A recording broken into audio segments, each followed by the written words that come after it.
जांच हेब श्रीमंदिर में व्यवहृत घी तिरुपति लड्डू विवाद पर निगला एभली निष्पत्ति जांच पाई निष्पत्ति नेले सरकार।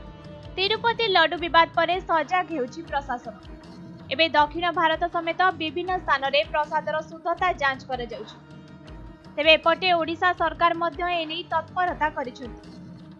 पुरी श्रीमंदिर में जगन्नाथ प्रसाद पाई व्यवहृत होता घीर शुद्धता परीक्षा करने योजना चली। एने कौनसी अभियोग मिलना बोली पुरी जिलापाल सिद्धार्थ शंकर स्वाई कहते। तेबे यार शुद्धता परीक्षा करी मनरे थिबा संशय दूर करने को आमे चाहू बोली से कहते। जदि देखिबा श्रीमंदिर में मुख्यतः कोठ भोग और बराडी भोग पाई घी व्यवहार करा जाय। या छड़ा पुरी रे केवल ओमफेड द्वारा प्रस्तुत घी व्यवहार होउछि। मंदिर में प्रसाद तैयारी करथिबा सेवायत सह ओमफेड कंपनी प्रथम एक मिलित बैठक हेबो। तेबे श्रीमंदिर सह लोकंकर विश्वास और भावना जोड़ी होई रही।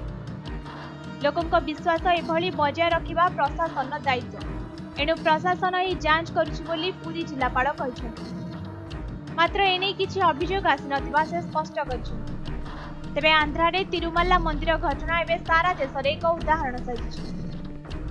तिरुपति लड्डू रे व्यवहृत घीरे पशु चर्बी और माछ तेल मिसुथिबार अभियोग आंध्रा मुख्यमंत्री आनिथिले।